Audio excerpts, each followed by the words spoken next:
ਪਿਰਥਾ ਖੇਡਾਂ।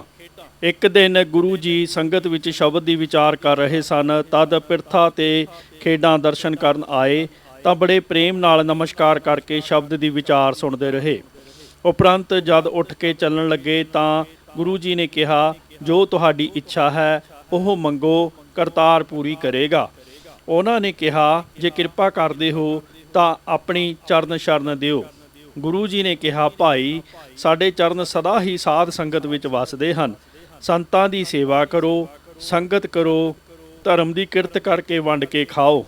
ਇਹ ਸਾਡੀ ਚਰਨ ਸ਼ਰਨ ਹੈ। ਤੁਸੀਂ ਸਦਾ ਹੀ ਕਮਾਓ, ਸਰੀਰ ਨੂੰ ਸਰਗੁਣ ਰੂਪ ਜਾਣੋ ਅਤੇ ਸ਼ਬਦ ਨੂੰ ਮੇਰਾ ਨਿਰਗੁਣ ਰੂਪ ਮੰਨੋ। ਸਰੀਰ ਨਾਲ ਮਿਲ ਕੇ ਵਿਛੋੜਾ ਹੋ ਜਾਂਦਾ ਹੈ, ਪਰ ਸ਼ਬਦ ਨਾਲ ਮਿਲ ਕੇ ਕਦੀ ਵਿਛੋੜਾ ਨਹੀਂ ਹੁੰਦਾ। ਇਸ ਵਾਸਤੇ ਸਾਡੇ ਸ਼ਬਦ ਦੀ ਕਮਾਈ ਕਰਕੇ ਉਸ ਨਾਲ ਮਿਲੋ, ਫਿਰ ਜਨਮ ਮਰਨ ਨਹੀਂ ਹੋਵੇਗਾ। ਪ੍ਰਿਥੀ, ਮਲ, ਰਾਮਾ ਤੇ ਡਿਡੀ। ਇੱਕ ਦਿਨ ਗੁਰੂ ਜੀ ਪਾਸ ਉਪਦੇਸ਼ ਲੈਣ ਆਏ। ਨਮਸਕਾਰ ਕਰਕੇ ਕਹਿਣ ਲੱਗੇ, ਮਹਾਰਾਜ ਸਾਨੂੰ ਐਸਾ ਉਪਦੇਸ਼ ਦਿਓ ਜਿਸ ਨਾਲ ਅਸੀਂ ਵਿਸ਼ਨੂੰ ਦਾ ਰੂਪ ਹੀ ਹੋ ਜਾਈਏ, ਸੁਖੈਨ ਹੀ ਮੁਕਤੀ ਪ੍ਰਾਪਤ ਕਰ ਲਈਏ। ਗੁਰੂ ਜੀ ਨੇ ਕਿਹਾ, ਤਿੰਨ ਤਰ੍ਹਾਂ ਤਪ ਤੇ ਤਪਸਵੀ ਕਰਦੇ ਹਨ। ਇੱਕ, ਨੰਗੇ ਰਹਿਣਾ, ਪਾਣੀ ਵਿੱਚ ਖੜੇ ਰਹਿਣਾ ਤੇ ਅਗਨੀ ਧੂਣੀ ਵਿੱਚ ਬੈਠਣਾ ਤਪਸਵੀ ਤਪ ਹਨ ਜੋ ਕਰਨੇ ਕਠਿਨ ਹਨ। ਦੋ, ਪਰਾਈ ਇਸਤਰੀ ਨੂੰ ਵੇਖਣ ਤੋਂ ਅੱਖਾਂ ਨੂੰ ਮੋੜੇ, ਨਿੰਦਾ ਉਸਤਤੀ ਕੰਨਾਂ ਨੂੰ ਨਾ ਸੁਣਨ ਦੇਣੀ, ਚੋਰੀ ਯਾਰੀ ਨੂੰ ਹੱਥ ਨਾ ਲਾਉਣਾ, ਕੁਸੰਗਤ ਵਿੱਚ ਨਾ ਜਾਣਾ, ਖੋਟੇ ਕੰਮਾਂ ਵਿੱਚ ਕੰਨ ਨੂੰ ਨਾ ਜਾਣ ਦੇਣਾ, ਸੰਤਾਂ ਦਾ ਦਰਸ਼ਨ ਕਰਨ ਵਾਸਤੇ ਅੱਖਾਂ ਨਾਲ ਵੇਖੀਏ, ਰਸਨਾ ਨਾਲ ਪਰਮੇਸ਼ਰ ਦੇ ਗੁਣ ਗਾਈਏ, ਕੰਨਾਂ ਨਾਲ ਸੁਣੀਏ। ਇਹ ਰਾਜਸੀ ਤਪ ਹਨ। ਤਿੰਨ, ਸ਼ਾਂਤ ਕੀ ਤਪ ਇਹ ਹਨ। ਗੁਰੂ ਦਾ ਉਪਦੇਸ਼ ਤੇ ਨਾਮ ਸਿਮਰਨ, ਆਲਸ ਤਿਆਗ ਕੇ ਪੜ੍ਹਨਾ ਸੁਣਨਾ, ਮਨ ਨੂੰ ਰੋਕ ਰੋਕ ਕੇ ਨਾਮ ਸਿਮਰਨ ਤੇ ਕਥਾ ਕੀਰਤਨ ਵਿੱਚ ਲਾਉਣਾ, ਆਲਸ ਨੂੰ ਤਿਆਗ ਕੇ ਮਨ ਨੂੰ ਬੁਰਾਈਆਂ ਵੱਲੋਂ ਰੋਕਣਾ ਤੇ ਨਾਮ ਅਭਿਆਸ ਵਿੱਚ ਜੋੜਨਾ। ਇਸ ਸ਼ਾਂਤ ਕੀ ਤਪ ਨਾਲ ਜਨਮ ਮਰਨ ਦੇ ਰੋਗ ਮਿਟ ਜਾਂਦੇ ਹਨ। ਗੁਰੂ ਜੀ ਦੇ ਇਹ ਬਚਨ ਸੁਣ ਕੇ ਇਹਨਾਂ ਤਿੰਨਾਂ ਨੇ ਮਨ ਵਿੱਚ ਵਸਾ ਲਏ ਅਤੇ ਸ਼ਬਦ ਅਭਿਆਸ ਕਰਕੇ ਪਰਮ ਗਤੀ ਨੂੰ ਪ੍ਰਾਪਤ ਹੋਏ। ਮਾਲੋ, ਮਾਂਗੋ ਆਦਿ 10 ਸਿੱਖਾਂ ਨੂੰ ਉਪਦੇਸ਼। ਫਿਰ ਭਾਈ ਬਾਲਾ ਜੀ ਨੇ ਕਥਨ ਕੀਤਾ ਕਿ ਗੁਰੂ ਜੀ ਜਦ ਧਰਮਸ਼ਾਲਾ ਵਿੱਚ ਬੈਠਦੇ ਸਨ ਤਾਂ ਕਈ ਪੁਰਸ਼ ਆਪ ਜੀ ਦੇ ਦਰਸ਼ਨ ਵਾਸਤੇ ਅਤੇ ਕਈ ਉਪਦੇਸ਼ ਲੈਣ ਵਾਸਤੇ ਆਉਂਦੇ ਸਨ। ਇੱਕ ਦਿਨ ਮਾਲੋ ਤੇ ਮਾਂਗੋ 2 ਸਿੱਖ ਆਏ। ਉਹਨਾਂ ਨੇ ਹੱਥ ਜੋੜ ਕੇ ਬੇਨਤੀ ਕੀਤੀ ਕਿ ਸਾਨੂੰ ਐਸਾ ਉਪਦੇਸ਼ ਕਰੋ ਜਿਸ ਨਾਲ ਸਾਡਾ ਜਨਮ ਮਰਨ ਕੱਟਿਆ ਜਾਵੇ। ਉਹਨਾਂ ਦੀ ਬੇਨਤੀ ਸੁਣ ਕੇ ਗੁਰੂ ਜੀ ਨੇ ਕਿਹਾ, ਅਗਨੀ ਤਾਪਣਾ, ਜਲ ਵਿੱਚ ਖੜੇ ਰਹਿਣਾ, ਵਰਤ ਰੱਖਣੇ, ਪੁੱਠਾ ਲਟਕਣਾ, ਇੱਕ ਪੈਰ ਦੇ ਭਾਰ ਬਹੁਤ ਸਮਾਂ ਖੜੇ ਰਹਿਣਾ, ਤੀਰਥਾਂ 'ਤੇ ਨਿਵਾਸ ਕਰਨਾ, ਫਲ ਫੁੱਲ ਖਾ ਕੇ ਗੁਜ਼ਾਰਾ ਕਰਨਾ ਆਦਿ ਇਹ ਸਭ ਤਾਮਸੀ ਤਪ ਹਨ। ਇੰਦਰੀਆਂ ਤੇ ਮਨ ਨੂੰ ਇਕਾਗਰ ਕਰਕੇ ਕਥਾ ਕੀਰਤਨ ਵਿੱਚ ਧਿਆਨ ਲਾਉਣਾ, ਪਰਮੇਸ਼ਰ ਦੇ ਗੁਣ ਗਾਉਣੇ ਤੇ ਸੁਣਨੇ, ਸਤਸੰਗ ਕਰਨਾ ਆਦਿ ਇਹ ਰਾਜਸੀ ਤਪ ਹਨ। ਇਹਨਾਂ ਦਾ ਫਲ ਥੋੜ੍ਹਾ ਤੇ ਮਿਹਨਤ ਬਹੁਤ ਕਰਨੀ ਪੈਂਦੀ ਹੈ, ਪਰ ਤਾਮਸੀ ਤਪਾਂ ਦਾ ਫਲ ਥੋੜ੍ਹਾ ਤੇ ਮਿਹਨਤ ਬਹੁਤ ਕਰਨੀ ਪੈਂਦੀ ਹੈ। ਮਾਲੋ ਨੇ ਕਿਹਾ, ਫਲ ਮਿਹਨਤ ਅਨੁਸਾਰ ਹੀ ਹੁੰਦਾ ਹੈ। ਜੋ ਥੋੜ੍ਹੀ ਮਿਹਨਤ ਕਰੇਗਾ ਉਸ ਨੂੰ ਥੋੜ੍ਹਾ ਤੇ ਜੋ ਬਹੁਤੀ ਕਰੇਗਾ ਉਸ ਨੂੰ ਬਹੁਤਾ ਫਲ ਹੋਵੇਗਾ। ਪਰ ਤੁਸੀਂ ਇਸ ਦੇ ਉਲਟ ਦੱਸਦੇ ਹੋ, ਇਸ ਦਾ ਕੀ ਕਾਰਨ ਹੈ? ਮੇਰਾ ਇਹ ਸੰਸਾਰ ਨਿਵਰਤ ਕਰੋ ਜੀ। ਗੁਰੂ ਜੀ ਨੇ ਦੱਸਿਆ, ਵੇਖੋ ਇੱਕ ਆਦਮੀ ਜੰਗਲਾਂ ਵਿੱਚੋਂ ਲੱਕੜਾਂ ਇਕੱਠੀਆਂ ਕਰਕੇ ਬੜੀ ਮਿਹਨਤ ਨਾਲ ਬਾਜ਼ਾਰ ਵੇਚਦਾ ਹੈ ਤਾਂ ਉਸ ਨੂੰ ਥੋੜ੍ਹੇ ਜਿਹੇ ਪੈਸੇ ਹੀ ਮਿਲਦੇ ਹਨ, ਪਰ ਜਿਹੜਾ ਹੱਟੀ ਉੱਤੇ ਆਰਾਮ ਨਾਲ ਬੈਠਾ ਲੂਣ ਤੇਲ ਵੇਚਦਾ ਹੈ ਉਹ ਉਸ ਲੱਕੜਹਾਰੇ ਤੋਂ ਬਹੁਤੀ ਕਮਾਈ ਕਰ ਲੈਂਦਾ ਹੈ। ਇਸ ਨੂੰ ਉਸ ਦੇ ਮੁਕਾਬਲੇ ਤੇ ਮਿਹਨਤ ਥੋੜ੍ਹੀ ਤੇ ਪੈਸੇ ਬਹੁਤੇ ਮਿਲ ਜਾਂਦੇ ਹਨ। ਇਸ ਤੋਂ ਉਪਰੰਤ ਜਵਾਹਰੀ ਗਦੇਲੇ ਲਾ ਕੇ ਆਰਾਮ ਨਾਲ ਬੈਠੇ ਬਿਠਾਏ ਹੀਰੇ ਮੋਤੀਆਂ ਦਾ ਵਣਜ ਕਰਕੇ ਬਹੁਤ ਵਧੇਰੇ ਕਮਾਈ ਕਰ ਲੈਂਦੇ ਹਨ। ਇਸ ਤਰ੍ਹਾਂ ਹੀ ਤਾਮਸੀ ਤਪ ਭਾਵੇਂ ਬਹੁਤ ਕਠਿਨ ਹੁੰਦਾ ਹੈ, ਪਰ ਇਸ ਨਾਲ ਗਿਆਨ ਪ੍ਰਾਪਤ ਨਹੀਂ ਹੁੰਦਾ। ਪਰ ਕਥਾ ਕੀਰਤਨ ਪੜ੍ਹਨ ਸੁਣਨ ਅਤੇ ਸਤ ਸੰਗਤ ਕਰਨ ਨਾਲ ਸ਼ਰਧਾ ਪਰਪੱਕ ਹੋ ਜਾਂਦੀ ਹੈ ਅਤੇ ਸ਼ਰਧਾ ਦੇ ਪਰਪੱਕ ਹੋਣ ਨਾਲ ਗਿਆਨ ਹੋ ਜਾਂਦਾ ਹੈ। ਇਸ ਵਾਸਤੇ ਇਸ ਸ਼ਾਂਤ ਕੀ ਤਪ ਦਾ ਬਹੁਤ ਫਲ ਹੈ। ਗੁਰੂ ਜੀ ਦੇ ਇਹ ਬਚਨ ਸੁਣ ਕੇ ਮਾਂਗੋ ਤੇ ਮਾਲੋ ਮਨ ਲਾ ਕੇ ਬਾਣੀ ਪੜ੍ਹਨ ਤੇ ਸੁਣਨ ਲੱਗ ਪਏ। ਕੀਰਤਨ ਸੁਣ ਕੇ ਮਨ ਵਿੱਚ ਇਕਾਗਰਤਾ ਧਾਰਨ ਕਰਕੇ ਪ੍ਰੇਮ ਦਾ ਰਸ ਮਾਣਨ ਲੱਗੇ। ਆਪਣਾ ਉਧਾਰ ਕਰਕੇ ਹੋਰ ਅਨੇਕ ਸਿੱਖਾਂ ਨੂੰ ਸੁਮਾਰਗ ਤੇ ਲਾਇਆ। ਇੱਕ ਕਾਲੂ ਖੱਤਰੀ ਨੇ ਗੁਰੂ ਜੀ ਪਾਸ ਬੇਨਤੀ ਕੀਤੀ ਕਿ ਮਹਾਰਾਜ ਮੈਨੂੰ ਸਨਮੁਖ ਤੇ ਮਨਮੁਖ ਦੇ ਲੱਛਣ ਸਮਝਾਓ। ਗੁਰੂ ਜੀ ਨੇ ਕਿਹਾ, ਸਨਮੁਖ ਉਹ ਪੁਰਸ਼ ਹੁੰਦਾ ਹੈ ਜੋ ਨੰਬਰ 1 ਮਿੱਤਰਤਾ, ਸਭ ਨਾਲ ਮਿੱਤਰਤਾ ਰੱਖੇ। 2 ਕਰੁਣਾ, ਦੂਜਿਆਂ ਦਾ ਭਲਾ ਕਰਨਾ। 3 ਮੁੱਦਤਾ, ਕਿਸੇ ਦੀ ਮਾਨ ਵਡਿਆਈ ਹੁੰਦੀ ਵੇਖ ਕੇ ਅਤੇ ਸੁਣ ਕੇ ਪ੍ਰਸੰਨ ਹੋਣਾ। 4 ਉਪੇਖਿਆ, ਰਾਗ ਦਵੈਖ ਤੋਂ ਉੱਪਰ ਰਹਿਣਾ। ਗੁਣਾਂ ਦਾ ਧਾਰਨੀ ਹੋਵੇ ਅਤੇ ਮਨਮੁਖ ਉਹ ਹੈ ਜਿਹੜਾ ਮਨ ਦਾ ਕਹਿਣਾ ਮੰਨ ਕੇ ਭਲਾ ਬੁਰਾ ਨਹੀਂ ਸੋਚਦਾ ਤੇ ਆਪਣੇ ਮਨ ਦੀ ਮਰਜ਼ੀ ਕਰਦਾ ਹੈ। ਇਹ ਉਪਦੇਸ਼ ਸੁਣ ਕੇ ਕਾਲੂ ਸਨਮੁਖ ਤੇ ਮਨਮੁਖ ਦੇ ਲੱਛਣਾਂ ਤੇ ਨਿਸ਼ਚਾ ਧਾਰ ਕੇ ਨਿਹਾਲ ਹੋਇਆ। ਭਗਤਾ ਔਹਰੀ। ਉਪਰੰਤ ਇੱਕ ਦਿਨ ਗੁਰੂ ਜੀ ਬਹੁਤ ਸਾਰੇ ਸਿੱਖਾਂ ਨਾਲ ਧਰਮਸ਼ਾਲਾ ਵਿੱਚ ਬੈਠੇ ਸਨ। ਮਿੱਠਾ ਤੇ ਸੁਹਾਵਣਾ ਕੀਰਤਨ ਹੋ ਰਿਹਾ ਸੀ, ਜਿਸ ਨੂੰ ਸੁਣ ਕੇ ਸ਼ੁਭ ਮਤ ਜਾਗ ਪੈਂਦੀ ਸੀ। ਭਗਤਾ ਔਹਰੀ ਤੇ ਜਾਪੂ ਵੰਸੀ 2 ਸਿੱਖ ਆਏ ਅਤੇ ਨਮਸਕਾਰ ਕਰਕੇ ਬੇਨਤੀ ਕੀਤੀ ਕਿ ਅਸੀਂ ਵਿਦਿਆਹੀਨ ਹਾਂ, ਸਾਡਾ ਜਿਵੇਂ ਉਧਾਰ ਹੋ ਸਕੇ ਉਪਦੇਸ਼ ਦਿਓ। ਗੁਰੂ ਜੀ ਨੇ ਕਿਹਾ, ਤੁਸੀਂ ਜੇਕਰ ਸਾਰੇ ਮਨਮੁਖਾਂ ਵਾਲੇ ਕਰਮ ਛੱਡ ਦਿਓ ਤਾਂ ਤੁਹਾਡਾ ਉਧਾਰ ਹੋ ਜਾਏਗਾ। ਤਦ ਉਹਨਾਂ ਨੇ ਬੇਨਤੀ ਕੀਤੀ ਕਿ ਸਾਨੂੰ ਮਨਮੁਖ ਵਾਲੇ ਕਰਮ ਦੱਸੋ ਜਿਹੜੇ ਸਾਨੂੰ ਛੱਡਣੇ ਚਾਹੀਦੇ ਹਨ।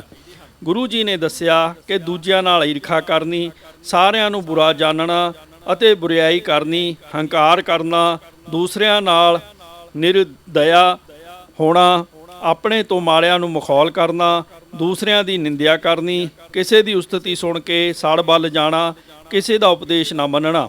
ਇਹ ਸਾਰੇ ਕਰਮ ਮਨਮੁਖਾਂ ਦੇ ਹਨ। ਇਹਨਾਂ ਨੂੰ ਤੁਸੀਂ ਇਉਂ ਤਿਆਗਣਾ ਕਰੋ ਜਿਵੇਂ ਪਤਝੜ ਦੀ ਰੁੱਤ ਵਿੱਚ ਬ੍ਰਿਛ ਪੱਤਿਆਂ ਨੂੰ ਤਿਆਗ ਦਿੰਦੇ ਹਨ। ਧਰਮ ਦੀ ਕਮਾਈ ਕਰਕੇ ਨਿਰਵਾਹ ਕਰਨਾ ਤੇ ਲੋੜਵੰਦਾਂ ਨੂੰ ਉਸ ਵਿੱਚੋਂ ਯਥਾ ਸ਼ਕਤ ਦੇਣਾ। ਇਹ ਉਪਦੇਸ਼ ਸੁਣ ਕੇ ਦੋਵੇਂ ਜਣੇ ਇਹ ਨਿਸ਼ਚਾ ਧਾਰ ਕੇ ਕਮਾਈ ਕਰਕੇ ਪਾਰਗ੍ਰਾਮੀ ਹੋ ਗਏ। ਸ਼ੀਹਾਂ ਗੱਜਣ। ਇੱਕ ਦਿਨ ਸ਼ੀਹਾਂ ਗੱਜਣ ਦੋਵੇਂ ਭਰਾ ਗੁਰੂ ਜੀ ਦੀ ਸ਼ਰਨ ਆਏ।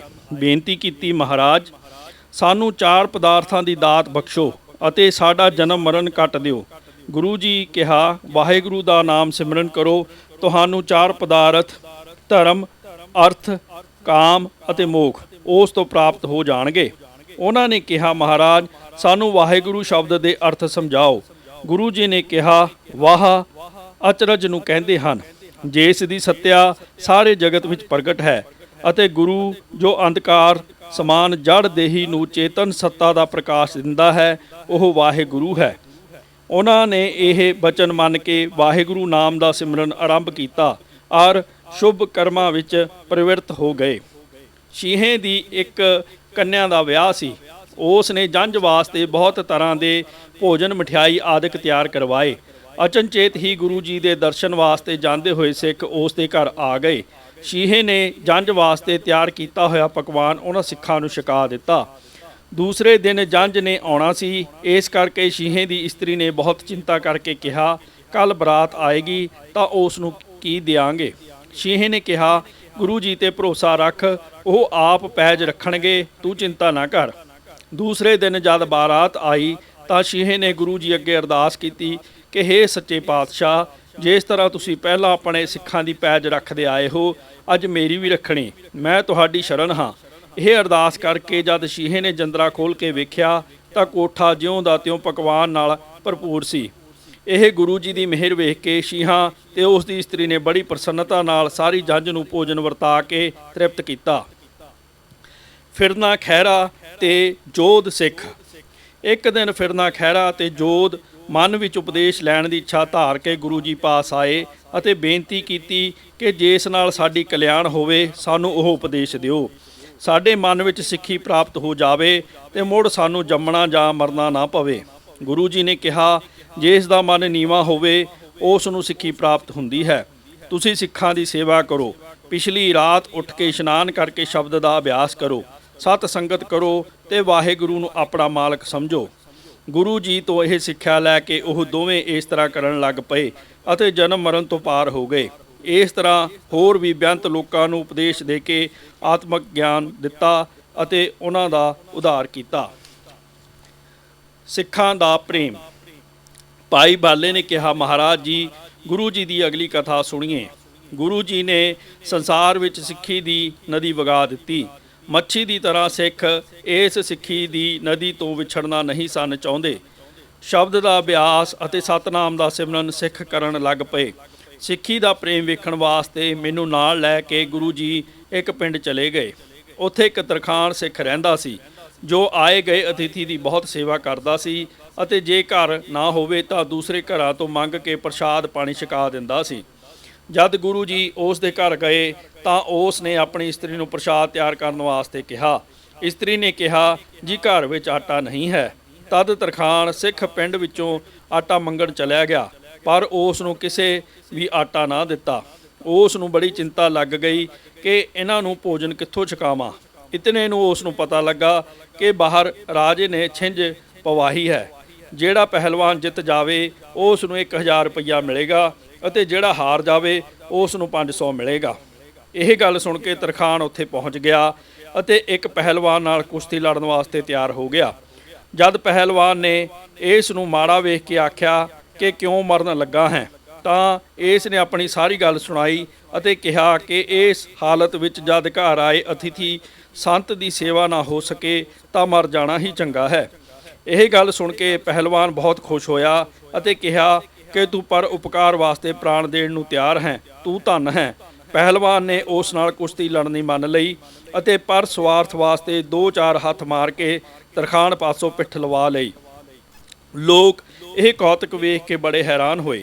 ਰਾਜੇ ਨੇ ਇੱਕ ਚੰਗੀ ਪੁਸ਼ਾਕ ਤੇ 1000 ਰੁਪਈਆ ਇਸ ਨੂੰ ਇਨਾਮ ਵਜੋਂ ਦਿੱਤਾ, ਜਿਸ ਨੂੰ ਲੈ ਕੇ ਇਹ ਬੜੀ ਖੁਸ਼ੀ ਨਾਲ ਘਰ ਆਇਆ ਅਤੇ ਗੁਰੂ ਜੀ ਵਾਸਤੇ ਨਾਨਾ ਪ੍ਰਕਾਰ ਦੇ ਭੋਜਨ ਤਿਆਰ ਕਰਵਾ ਕੇ ਪ੍ਰੇਮ ਨਾਲ ਛਕਾਏ। ਗੁਰੂ ਜੀ ਇੱਕ ਰਾਤ ਠਹਿਰ ਕੇ ਉਸ ਨੂੰ ਖੁਸ਼ੀਆਂ ਬਖਸ਼ ਕੇ ਅਗਲੇ ਦਿਨ ਇੱਕ ਹੋਰ ਪਿੰਡ ਚਲੇ ਗਏ। ਇੱਥੇ ਇੱਕ ਗਰੀਬ ਤਰਖਾਣ ਰਹਿੰਦਾ ਸੀ ਜੋ ਘਰ ਆਏ ਸੰਤ ਅਤਿਥੀ ਦੀ ਬੜੀ ਪ੍ਰੇਮ ਨਾਲ ਅੰਨ ਜਲ ਦੀ ਸੇਵਾ ਕਰਦਾ ਸੀ। ਜੇ ਉਸ ਦੇ ਘਰ ਪਹੁੰਚ ਨਾ ਹੋਵੇ ਤਾਂ ਪਿੰਡ ਵਿੱਚੋਂ ਮੰਗ ਕੇ ਪ੍ਰਸ਼ਾਦ ਪਾਣੀ ਛਕਾ ਦਿੰਦਾ ਸੀ।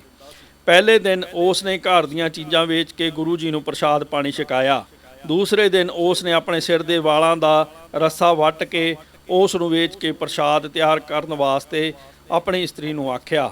ਇਸਤਰੀ ਜਦ ਚੁੱਲ੍ਹੇ ਵਿੱਚ ਅੱਗ ਬਾਲ ਕੇ ਆਪਣੇ ਕੁੱਛੜ ਦੇ ਬੱਚੇ ਨੂੰ ਪਾਸ ਬਿਠਾ ਕੇ ਆਪ ਪਾਣੀ ਲੈਣ ਵਾਸਤੇ ਗਈ ਤਾਂ ਪਿੱਛੋਂ ਬੱਚਾ ਅੱਗ ਵਿੱਚ ਡਿੱਗ ਕੇ ਸੜ ਗਿਆ। ਇਸਤਰੀ ਨੇ ਲੜਕੇ ਨੂੰ ਸੜਿਆ ਵੇਖ ਕੇ ਸੋਚਿਆ ਕਿ ਜੇ ਮੈਂ ਰੋਈ ਪਿੱਟੀ ਤਾਂ ਸੰਤ ਭੁੱਖੇ ਹੀ ਉੱਠ ਕੇ ਚਲੇ ਜਾਣਗੇ ਅਤੇ ਸੰਤ ਅਤਿਥੀ ਨੂੰ ਘਰੋਂ ਭੇਜਣ ਦਾ ਸਾਨੂੰ ਬੜਾ ਪਾਪ ਲੱਗੇਗਾ। ਇਹ ਸੋਚ ਕੇ ਉਸ ਨੇ ਬੱਚੇ ਨੂੰ ਕੱਪੜੇ ਵਿੱਚ ਲਪੇਟ ਕੇ ਕੋਠੇ ਅੰਦਰ ਲੰਮਾ ਪਾ ਦਿੱਤਾ ਤੇ ਆਪ ਭੋਜਨ ਤਿਆਰ ਕਰਨ ਲੱਗ ਪਈ। ਬੜੇ ਪ੍ਰੇਮ ਨਾਲ ਭੋਜਨ ਤਿਆਰ ਕਰਕੇ ਉਹਨਾਂ ਨੇ ਭੋਜਨ ਗੁਰੂ ਜੀ ਅੱਗੇ ਰੱਖਿਆ ਤਾਂ ਆਪ ਜੀ ਨੇ ਕਿਹਾ, ਬਾਲਕ ਨੂੰ ਬੁਲਾਓ, ਉਹ ਆਵੇਗਾ ਤਾਂ ਭੋਜਨ ਛਕਾਂਗੇ। ਅੱਗੋਂ ਜਦ ਸਿੱਖਣੀ ਚੁੱਪ ਕਰ ਰਹੀ ਤਾਂ ਗੁਰੂ ਜੀ ਨੇ ਕਿਹਾ ਕਿ ਬੱਚੇ ਦਾ ਨਾਮ ਕੀ ਰੱਖਿਆ ਹੈ। ਸਿੱਖ ਨੇ ਕਿਹਾ, ਲਾਲਾ ਨਾਮ ਹੈ। ਨਾਮ ਸੁਣ ਕੇ ਗੁਰੂ ਜੀ ਨੇ ਜਦ ਆਵਾਜ਼ ਦੇ ਕੇ ਆਖਿਆ, ਆਓ ਲਾਲਾ ਖਾਣਾ ਖਾਓ, ਤਾਂ ਬਾਲਕ ਤਤਕਾਲ ਹੀ ਉੱਠਿਆ ਤੇ ਤੁਰ ਕੇ ਗੁਰੂ ਜੀ ਪਾਸ ਆ ਗਿਆ। ਗੁਰੂ ਜੀ ਨੂੰ ਆਪਣੇ ਹੱਥਾਂ ਨਾਲ ਉਸ ਨੂੰ ਖਾਣਾ ਖਵਾਉਂਦੇ ਵੇਖ ਕੇ ਸਿੱਖ ਸਿੱਖਣੀ ਬੜੇ ਖੁਸ਼ ਹੋਏ ਅਤੇ ਗੁਰੂ ਜੀ ਦੇ ਚਰਨਾਂ ਤੇ ਮੱਥਾ ਟੇਕਿਆ। ਦੂਸਰੇ ਦਿਨ ਫੇਰ ਘਰ ਵਿੱਚ ਅੰਨ ਨਹੀਂ ਸੀ, ਇਸ ਕਰਕੇ ਬਾਲਕ ਨੂੰ ਵੇਚਣ ਵਾਸਤੇ ਜਦ ਬਾਜ਼ਾਰ ਲੈ ਕੇ ਤੁਰੇ ਤਾਂ ਗੁਰੂ ਜੀ ਨੇ ਪੁੱਛਿਆ, ਇਸ ਨੂੰ ਕਿੱਥੇ ਲੈ ਚੱਲੇ ਹੋ? ਸਿੱਖ ਨੇ ਕਿਹਾ, ਮਹਾਰਾਜ ਆਪ ਅੰਤਰਜਾਮੀ ਹੋ, ਸਾਨੂੰ ਕੀ ਪੁੱਛਦੇ ਹੋ? ਗੁਰੂ ਜੀ ਨੇ ਬੱਚੇ ਨੂੰ ਬਾਹੋਂ ਫੜ ਕੇ ਆਖਿਆ, ਹੇ ਲਾਲਾ, ਤੇਰੇ ਮਾਤਾ ਪਿਤਾ ਤੈਨੂੰ ਬਾਜ਼ਾਰ ਜਾ ਕੇ ਵੇਚ ਦੇਣਗੇ, ਫਿਰ ਤੈਨੂੰ ਆਪਣੇ ਮਾਲਕ ਦੀ ਸੇਵਾ ਕਰਨੀ ਪਵੇਗੀ, ਚੱਕੀ ਪੀਸਣੀ ਪਵੇਗੀ ਤੇ ਪਾਣੀ ਢੋਣਾ ਪਵੇਗਾ, ਪੱਖਾ ਚੱਲਣਾ, ਪੈਰ ਧੋਣੇ, ਹੋਰ ਵੀ ਸਭ ਕੰਮ ਕਰਨੇ ਪੈਣਗੇ, ਫੇਰ ਕੀ ਕਰੇਗਾ? ਲਾਲੇ ਨੇ ਕਿਹਾ, ਜੀ ਮੈਂ ਆਪਣੇ ਮਾਲਕ ਦੀ ਆਗਿਆ ਅਨੁਸਾਰ ਰਹਾਂਗਾ, ਜੋ ਹੁਕਮ ਕਰੇਗਾ ਸੋ ਮੰਨਾਂਗਾ। ਤਦ ਗੁਰੂ ਜੀ ਨੇ ਇਹ ਸ਼ਬਦ ਉਚਾਰਨ ਕੀਤਾ, ਮਾਰੂ ਮਹੱਲਾ ਪਹਿਲਾ। ਮੁੱਲ ਖਰੀਦੀ ਲਾਲਾ ਗੋਲਾ, ਮੇਰਾ ਨਾਉ ਸੁਭਾਗਾ, ਗੁਰ ਕੀ ਬਚਨੀ ਹਾਟ ਬਿਕਾਨਾ, ਜਿਤ ਲਾਇਆ ਤਿਤ ਲਾਗਾ। ਤੇਰੇ ਲਾਲੇ ਕਿਆ ਚਤੁਰਾਈ, ਸਾਹਿਬ ਕਾ ਹੁਕਮ ਨਾ ਕਰਨਾ ਜਾਈ ਰਹਾਓ। ਮਾँ लाली प्यू लाला, मेरा हो लाले का जाया, लाली नाचे लाल गावे, भगत करो तेरी राया। पीह ता पानी आनी, मीरा खाह ता पीसन जाओ, पखा फेरी पैर मलोवा, जपत रहा तेरा नाओ। लूण हरामी नानक लाला, बख्शे तुद वडियाई, ਆਦ ਜੁਗਾਦ ਦਿਆਪਤ ਦਾਤਾ ਤੁਧ ਵਿਣ ਮੁਕਤ ਨਾ ਪਾਈ। ਇਹ ਸ਼ਬਦ ਵਾਹਿਗੁਰੂ ਨੂੰ ਸੰਬੋਧਨ ਕਰਕੇ ਗੁਰੂ ਜੀ ਨੇ ਆਪਣੇ ਪਰਥਾਏ ਉਸ ਲੜਕੇ ਲਾਲਾ ਵੱਲੋਂ ਉਚਾਰਨ ਕਰਕੇ ਆਖਿਆ, ਹੇ ਵਾਹਿਗੁਰੂ, ਅਸੀਂ ਤੇਰੇ ਮੁੱਲ ਖਰੀਦੇ ਦਾਸ ਹਾਂ। ਜੋ ਕੰਮ ਤੁਸੀਂ ਆਖੋਗੇ ਸੋ ਹੀ ਕਰਨ ਲੱਗ ਜਾਵਾਂਗੇ। ਤੂੰ ਸਦਾ ਹੀ ਦਇਆ ਕਰਨ ਵਾਲਾ ਹੈ, ਸਭ ਵਿੱਚ ਤੇਰੀ ਹੀ ਜੋਤ ਸਮਾਈ ਹੋਈ ਹੈ। ਫਿਰ ਆਪ ਜੀ ਨੇ ਕਿਰਪਾ ਦ੍ਰਿਸ਼ਟੀ ਕਰਕੇ ਉਸ ਗਰੀਬ ਸਿੱਖਾਂ ਨੂੰ 9 ਨਿੱਦਾਂ ਬਖਸ਼ ਦਿੱਤੀਆਂ ਅਤੇ ਉਸ ਨੂੰ ਹਰ ਪ੍ਰਕਾਰ ਨਿਹਾਲ ਕਰਕੇ ਉੱਥੋਂ ਚੱਲ ਕੇ ਇੱਕ ਹੋਰ ਸਿੱਖ ਦੇ ਘਰ ਦੂਸਰੇ ਪਿੰਡ ਗਏ। ਸਾਧੂ ਮਿਲਾਪ ਦਾ ਫਲ। ਦੂਸਰੇ ਪਿੰਡ ਇੱਕ ਸਿੱਖ ਰਹਿੰਦਾ ਸੀ ਜੋ ਪਿੰਡ ਵਿੱਚ ਆਏ ਸੰਤ ਨੂੰ ਆਪਣੇ ਘਰ ਲਿਜਾ ਕੇ ਉਸ ਦੀ ਬੜੇ ਪ੍ਰੇਮ ਨਾਲ ਸੇਵਾ ਕਰਦਾ ਸੀ ਅਤੇ ਕਹਿੰਦਾ ਸੀ ਕਿ ਸਾਧੂ ਦੇ ਦਰਸ਼ਨ ਦਾ ਮਹਾਤਮ ਮੈਨੂੰ ਦੱਸੋ। ਉਸ ਦੀ ਇੱਛਾ ਪੂਰੀ ਕਰਨ ਵਾਸਤੇ ਗੁਰੂ ਜੀ ਉਸ ਦੇ ਘਰ ਚਲੇ ਗਏ। ਉਸ ਨੇ ਗੁਰੂ ਜੀ ਦੀ ਬੜੇ ਪ੍ਰੇਮ ਨਾਲ ਸੇਵਾ ਕਰਕੇ ਪੁੱਛਿਆ ਕਿ ਮੇਰੇ ਇਸ ਪ੍ਰਸ਼ਨ ਦਾ ਕਿਸੇ ਨੇ ਉੱਤਰ ਨਹੀਂ ਦਿੱਤਾ।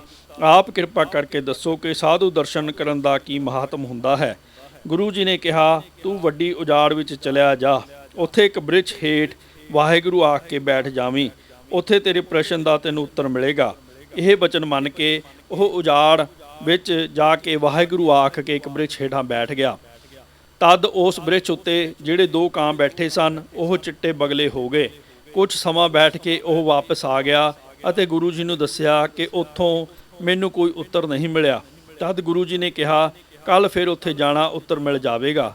ਦੂਸਰੇ ਦਿਨ ਜਦ ਉਹ ਉੱਥੇ ਜਾ ਕੇ ਬੈਠਾ ਤਾਂ ਕੱਲ ਵਾਲੇ 2 ਬਗਲੇ ਹੰਸ ਹੋ ਗਏ। ਉਸ ਨੇ ਵਾਪਸ ਆਣ ਕੇ ਜਦ ਗੁਰੂ ਜੀ ਦੀ ਇਹੀ ਗੱਲ ਦੱਸੀ ਤਾਂ ਆਪ ਜੀ ਨੇ ਕਿਹਾ, ਕੱਲ ਫਿਰ ਜਾਣਾ। ਜਦ ਉਹ ਫਿਰ ਅਗਲੇ ਦਿਨ ਗਿਆ ਤਾਂ ਉਹ ਦੋਵੇਂ ਹੰਸ ਉਸ ਨੂੰ ਵੇਖ ਕੇ 2 ਮਨੁੱਖ ਹੋ ਗਏ। ਤਦ ਉਸ ਨੇ ਉਹਨਾਂ ਨੂੰ ਪੁੱਛਿਆ ਕਿ ਸੰਤ ਮਿਲਾਪ ਦਾ ਕੀ ਫਲ ਹੈ। ਉਹਨਾਂ ਨੇ ਕਿਹਾ, ਤੈਨੂੰ ਅਜੇ ਤੱਕ ਇਸ ਦਾ ਪਤਾ ਨਹੀਂ ਲੱਗਾ ਕਿ ਪਹਿਲੇ ਦਿਨ ਅਸੀਂ ਤੇਰੇ ਦਰਸ਼ਨ ਕਰਕੇ ਕਾਵਾਂ ਤੋਂ ਬਗਲੇ ਹੋ ਗਏ ਸਾਂ, ਦੂਸਰੇ ਦਿਨ ਦਰਸ਼ਨ ਕਰਕੇ ਬਗਲਿਆਂ ਤੋਂ ਹੰਸ ਹੋ ਗਏ ਅਤੇ ਤੀਸਰੇ ਦਿਨ ਹੰਸਾਂ ਤੋਂ ਮਨੁੱਖ ਹੋ ਗਏ। ਹਾਂ, ਧੰਨ ਤੂੰ ਹੈ ਤੇ ਧੰਨ ਤੇਰੇ ਗੁਰੂ ਹਨ, ਜਿਨ੍ਹਾਂ ਦੀ ਕਿਰਪਾ ਨਾਲ ਅਸੀਂ ਉੱਤਮ ਦੇਹੀ ਪਾਈ ਹੈ। ਇਹ ਸਾਧ ਮਿਲਾਪ ਦਾ ਫਲ ਹੈ। ਕਿਰਪਾ ਕਰਕੇ ਸਾਨੂੰ ਵੀ ਆਪਣੇ ਸਤਿਗੁਰੂ ਦੇ ਦਰਸ਼ਨ ਕਰਾਓ, ਸਾਡਾ ਵੀ ਜਨਮ ਮਰਨ ਕੱਟਿਆ ਜਾਵੇ। ਉਹ ਸਿੱਖ ਉਹਨਾਂ ਦੋਵਾਂ ਨੂੰ ਗੁਰੂ ਜੀ ਪਾਸ ਲੈ ਆਇਆ ਅਤੇ ਗੁਰੂ ਜੀ ਨੇ ਉਹਨਾਂ ਨੂੰ ਸਤਨਾਮ ਦਾ ਉਪਦੇਸ਼ ਦੇ ਕੇ ਨਿਹਾਲ ਕਰ ਦਿੱਤਾ ਅਤੇ ਆਪ ਵਾਪਸ ਕਰਤਾਰਪੁਰ ਆ ਗਏ। ਸੈਦੋ ਘਿਓ, ਸਿੱਖੀ ਤਿਆਗ ਅਤੇ ਗ੍ਰਹਿਸਥ। ਭਾਈ ਬਾਲੇ ਨੇ ਕਿਹਾ, ਮਹਾਰਾਜ, ਗੁਰੂ ਜੀ ਕਰਤਾਰਪੁਰ ਆਣ ਕੇ ਨਿਤਨੇਮ ਅਨੁਸਾਰ ਸਵਾ ਪਹਿਰ ਰਾਤ ਰਹਿੰਦੀ ਜਾਗ ਕੇ ਰਾਵੀ ਨਦੀ ਵਿੱਚ ਇਸ਼ਨਾਨ ਕਰਕੇ ਕਿਨਾਰੇ ਉੱਤੇ ਸਤਨਾਮ ਦੇ ਸਿਮਰਨ ਵਿੱਚ ਅੰਤਰ ਧਿਆਨ ਹੋ ਕੇ ਬੈਠ ਜਾਂਦੇ। ਜਦ 4 ਘੜੀ ਰਾਤ ਬਾਕੀ ਰਹਿ ਜਾਂਦੀ, ਆਪਣੀ ਧਰਮਸ਼ਾਲਾ ਵਿੱਚ ਆ ਬੈਠਦੇ ਅਤੇ ਸਤਨਾਮ ਦਾ ਕੀਰਤਨ ਸੁਣਦੇ। ਇੱਕ ਦਿਨ ਸੈਦੋ ਘਿਓ ਇੱਕ ਸ਼ਰਧਾਵਾਨ ਸਿੱਖ ਨੂੰ ਭਰਮ ਹੋ ਗਿਆ ਕਿ ਗੁਰੂ ਜੀ ਰਾਤ ਨੂੰ ਰਾਵੀ ਕਿਨਾਰੇ ਜਾ ਕੇ ਵਰਣ ਦੇਵਤਾ ਦੀ ਪੂਜਾ ਕਰਕੇ ਆਪਣੀ ਮਨੋਕਾਮਨਾ ਪ੍ਰਾਪਤ ਕਰਦੇ ਹਨ। ਵਰਣ ਦੀ ਪੂਜਾ ਕਰਕੇ ਹੀ ਇਹਨਾਂ ਨੂੰ ਇਤਨੀ ਕਰਾਮਾਤ ਦੀ ਸ਼ਕਤੀ ਮਿਲੀ ਹੈ। ਮੈਂ ਵੀ ਹੁਣ ਉਸ ਵਰਣ ਦੇਵਤਾ ਨੂੰ ਹੀ ਪੂਜਾਂਗਾ, ਜਿਸ ਨਾਲ ਮੈਂ ਵੀ ਬਹੁਤ ਸ਼ਕਤੀਵਾਨ ਹੋ ਜਾਵਾਂਗਾ। ਇਹ ਵਿਚਾਰ ਕਰਕੇ ਉਹ ਸਵਾ ਪਹਿਰ ਰਾਤ ਰਹਿੰਦੀ ਨੂੰ ਉੱਠ ਕੇ ਰਾਵੀ ਵੱਲ ਤੁਰਿਆ ਤਾਂ ਰਸਤੇ ਵਿੱਚ ਉਸ ਨੂੰ ਇੱਕ ਮਨੁੱਖ ਮਿਲਿਆ, ਜਿਸ ਨੇ ਹੱਥ ਵਿੱਚ ਮੱਛੀ ਫੜੀ ਹੋਈ ਸੀ। ਸੈਦੇ ਨੇ ਉਸ ਨੂੰ ਪੁੱਛਿਆ, ਤੂੰ ਕੌਣ ਹੈ ਤੇ ਕਿੱਧਰ ਜਾ ਰਿਹਾ ਹੈ? ਤੂੰ ਇਸ ਰਾਤ ਸਮੇਂ ਚੋਰ ਹੈ ਜਾਂ ਕੋਈ ਹੋਰ? ਉਸ ਨੇ ਕਿਹਾ, ਮੈਂ ਚੋਰ ਯਾਰ ਨਹੀਂ ਹਾਂ, ਮੈਂ ਵਰਣ ਹਾਂ ਤੇ ਸਤਿਗੁਰੂ ਜੀ ਦੀ ਪੂਜਾ ਕਰਨ ਚੱਲਿਆ ਹਾਂ। ਮੈਂ ਨਿਤ ਪ੍ਰਤੀ ਉਹਨਾਂ ਦੀ ਪੂਜਾ ਤੇ ਦਰਸ਼ਨ ਕਰਦਾ ਹਾਂ। ਸੈਦਾ ਨੇ ਕਿਹਾ, ਮੇਰਾ ਤਾਂ ਇਹ ਵਿਚਾਰ ਸੀ ਕਿ ਗੁਰੂ ਜੀ ਤੇਰੀ ਪੂਜਾ ਕਰਦੇ ਹਨ, ਜਿਸ ਕਰਕੇ ਉਹਨਾਂ ਪਾਸ ਬਹੁਤ ਕਰਾਮਾਤ ਹੋ ਗਈ ਹੈ। ਵਰਣ ਨੇ ਕਿਹਾ, ਜਗਤ ਦਾ ਉਧਾਰ ਕਰਨ ਵਾਸਤੇ ਅਕਾਲ ਪੁਰਖ ਨੇ ਆਪਣਾ ਗੁਰੂ ਨਾਨਕ ਸਰੀਰ ਧਾਰਨ ਕੀਤਾ ਹੈ। ਤੂੰ ਦ੍ਰਿੜ ਨਿਸ਼ਚਾ ਧਾਰ ਕੇ ਉਹਨਾਂ ਦੇ ਚਰਨ ਕਮਲਾਂ ਦੀ ਸੇਵਾ ਕਰ। ਵਰਣ ਪਾਸੋਂ ਇਹ ਗੱਲ ਸੁਣ ਕੇ ਸੈਦਾ ਗੁਰੂ ਜੀ ਪਾਸ ਆਣ ਬੈਠਾ ਤੇ ਕਹਿਣ ਲੱਗਾ, ਮਹਾਰਾਜ, ਮੈਂ ਮੂਰਖ ਨੇ ਤੁਹਾਡਾ ਭੇਤ ਨਹੀਂ ਪਾਇਆ ਸੀ, ਜਿਸ ਕਰਕੇ ਭਰਮ ਗਿਆ ਸੀ, ਪਰ ਹੁਣ ਮੈਂ ਤੁਹਾਡਾ ਪ੍ਰਤਾਪ ਜਾਣ ਲਿਆ ਹੈ। ਉਸ ਦੀ ਇਹ ਗੱਲ ਸੁਣ ਕੇ ਗੁਰੂ ਜੀ ਨੇ ਸ਼ਬਦ ਉਚਾਰਨ ਕੀਤਾ, ਅੱਠੀ ਪਹਿਰੀ 8 ਖੰਡ ਨਾਵਾ ਖੰਡ ਸਰੀਰ, ਤਿਸ ਵਿੱਚ 9 ਨਿਧ ਨਾਮ ਏਕ ਭਲ ਹੈ ਗੁਣੀ ਗਹੀਰ। ਕਰਮਵੰਤੀ ਸਾ ਲਾਹਿਆ ਨਾਨਕ ਕਰ ਗੁਰ ਪੀਰ, ਚੌਥੇ ਪਹਿਰ ਸਵਾਹ ਕੇ ਸੁਰਤਿਆ ਉਪਜੇ ਚਾਓ। ਤਿੰਨਾਂ ਦਰਿਆਵਾਂ ਸਿਓ ਦੋਸਤੀ ਮਨ ਮੁਖ ਸੱਚਾ ਨਾਓ। ਉਥੇ ਅੰਮ੍ਰਿਤ ਵੰਡੀਐ ਕਰਮੀ ਹੋਏ ਪਸਾਓ। ਕੰਚਨ ਕਾਇਆ ਕੱਸੀਐ ਬੰਨੀ ਚੜੇ ਚੜਾਓ। ਜੇ ਹੋਵੈ ਨਦਰ ਸਰਾਫ ਕੀ ਬਹੁੜ ਨਾ ਪਾਈ ਤਾਓ। ਸਤੀ ਪਹਿਰੀ ਸਤ ਪਲਾ ਬਹੀਏ ਪੜਿਆ ਪਾਸ। ਉਥੇ ਪਾਪ ਪੁੰਨ ਵਿਚਾਰੀਐ ਕੂੜੇ ਘਟੇ ਰਾਸ। ਉਥੇ ਖੋਟੇ ਸਟਿਐ ਖਰੇ ਕੀਚਹਿ ਸਾਬਾਸ। ਬੋਲਣ ਫਾਦਲ ਨਾਨਕਾ ਦੁਖ ਸੁਖ ਖਸਮੇ ਪਾਸ। ਇਹ ਬਚਨ ਸੁਣ ਕੇ ਸੈਦੇ ਦੇ ਮਨ ਵਿੱਚ ਦ੍ਰਿੜ ਸ਼ਰਧਾ ਹੋ ਗਈ ਅਤੇ ਉਹ ਨਾਮ ਸਿਮਰਨ ਤੇ ਸੇਵਾ ਵਿੱਚ ਮਨ ਤਨ ਇੱਕ ਕਰਕੇ ਲੱਗ ਗਿਆ।